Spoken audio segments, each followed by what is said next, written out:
ಜಮೀನನ್ನು ಅಕ್ವೈರ್ ಮಾಡ್ಕೊಂಡು ಟೌನ್ಶಿಪ್ ಮಾಡ್ತೀವಿ ಅಂತ ಹೊಟ್ಟಿದಾರಲ್ಲ, ಅದ್ರಲ್ಲಿ ಭಾಗಶಃ 5 ರಿಂದ 6 ಜನ ವ್ಯಕ್ತಿಗಳ ಜಮೀನು ಭಾಗಶಃ 80 ಭಾಗ ಇದೆ.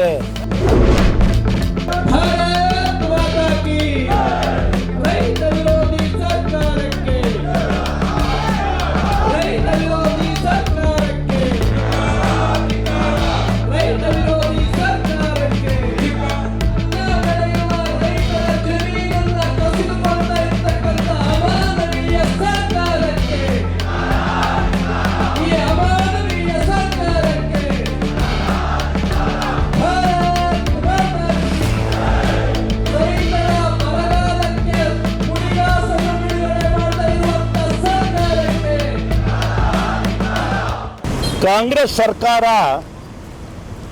ಅಧಿಕಾರಕ್ಕೆ ಬಂದು 1.5 ತಿಂಗಳು. ಪ್ರಾರಂಭದಲ್ಲೇ ರೈತರ ಹೊಟ್ಟೆಯನ್ನು ಒಡೆದು ಇವತ್ತು ಸರ್ಕಾರದ ವ್ಯವಸ್ಥೆ ಸಾಮಾಜಿಕ ಕಳಕಳಿಯನ್ನು ದೂರ ಮಾಡಿರ್ತಕ್ಕಂಥದ್ದು. ಏನು ಬಿಡದಿ ಟೌನ್ಶಿಪ್ ಅಂತಕ್ಕಂಥ ಈ ಒಂದು ವ್ಯವಸ್ಥೆಯನ್ನು 6 ವರ್ಷಗಳಿಂದಲೂ ಕೂಡ 16,000 ಕುಟುಂಬಗಳು ತೆಂಗು, ಅಡಿಕೆ, ಗದ್ದೆ, ಭತ್ತ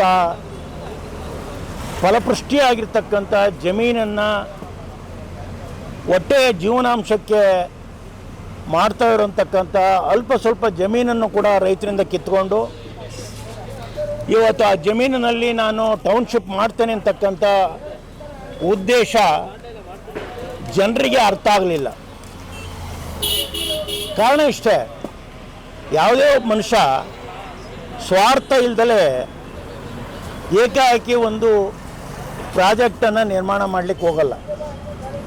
ಇವತ್ತು ಬರಗಾಲ ಇದೆ, ಕುಡಿಯುವ ನೀರಿನ ಸಮಸ್ಯೆ ಇದೆ, ತಿರುಗಾಡ್ಲಿಕ್ಕೆ ಸರಿಯಾದಂಥ ರಸ್ತೆ ಇಲ್ಲ, ಸರಿಯಾದಂಥ ಸಂಬಳ ಕೊಡ್ಲಿಕ್ಕೆ ದುಡ್ಡಿಲ್ಲ.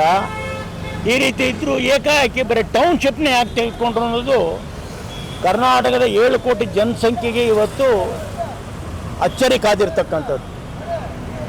ಕಾರಣ ಜನತೆಗೆ ಗೊತ್ತಿಲ್ಲದಲೇ ಇರತಕ್ಕಂಥ ವಿಚಾರವನ್ನು ಇವತ್ತು ಭಾರತೀಯ ಜನತಾ ಪಾರ್ಟಿ ಒಂದು ಫ್ರೀಡಮ್ ಪಾರ್ಕ್ನಲ್ಲಿ ಧರಣಿ ಸತ್ಯಾಗ್ರಹದ ಮೂಲಕ ಚರ್ಚೆ ಮಾಡಿ ಒಳ್ಳೆಯ ಮಾಹಿತಿಯನ್ನು ಜನರಿಗೆ ಕೊಡ್ತಕ್ಕಂಥದ್ದು.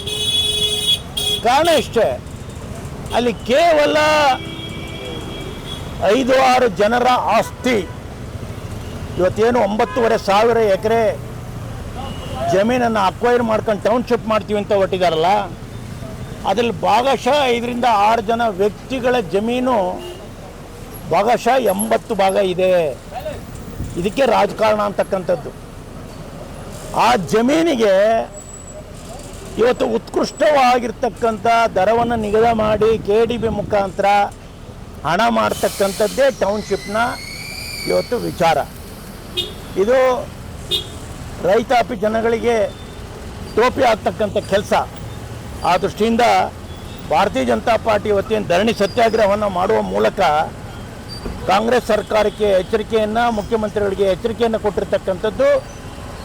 ಈ ಯೋಜನೆಯನ್ನು ಕೈ ಬಿಡದಲ್ಲೇ ಹೋದರೆ ಖಂಡಿತವಾಗಿಯೂ ರಾಜ್ಯಾದ್ಯಂತ ಹೋರಾಟ ಮಾಡುವ ಮೂಲಕ ಕೇವಲ ಕೆಲವೇ ದಿನಗಳಲ್ಲಿ ಬಿಡದಿಯಿಂದ ವಿಧಾನಸೌಧದವರೆಗೆ ಪಾದಯಾತ್ರೆ ಮಾಡಿ ಮುತ್ತಿಗೆ ಹಾಕುವ ಕಾರ್ಯಕ್ರಮವನ್ನು ಒಂದು ಕಡೆ ಮಾಡೋದಾದರೆ, ಮತ್ತೊಂದು ಕಡೆ ಆಗಸ್ಟ್ 6ನೇ ತಾರೀಕಿನಿಂದ ಅಧಿವೇಶನ ಪ್ರಾರಂಭ ಆಗ್ತಾ ಇದೆಯಲ್ಲ, ಆ ಪ್ರಾರಂಭ ದಿನಗಳಲ್ಲಿ ಯಾವುದೇ ವಿಷಯವನ್ನು ಪ್ರಸ್ತಾಪ ಮಾಡದಲೆ ಬರಗಾಲ ಮತ್ತು ಬಿಡದಿ ಟೌನ್ಶಿಪ್ ಈ 2 ವಿಷಯಗಳ ಬಗ್ಗೆ ಸಂಪೂರ್ಣವಾಗಿ ಭಾರತೀಯ ಜನತಾ ಪಾರ್ಟಿ ಹೋರಾಟ ಮಾಡಿ ರೈತರಿಗೆ ನ್ಯಾಯವನ್ನು ಕೊಡಿಸ್ತೇವೆ ಅಂತಕ್ಕಂಥದ್ದನ್ನು ಇವತ್ತಿನ ಧರಣಿ ಸತ್ಯಾಗ್ರಹದಲ್ಲಿ ಪಕ್ಷ ಸನ್ಮಾನ್ಯ ಅಧ್ಯಕ್ಷ ಆಗಿರ್ತಕ್ಕಂಥ ವಿಜಯೇಂದ್ರ ಅವರ ಅಧ್ಯಕ್ಷತೆಯಲ್ಲಿ ತೆಗೆದುಕೊಂಡಿರ್ತಕ್ಕಂಥ ತೀರ್ಮಾನ ಇದು.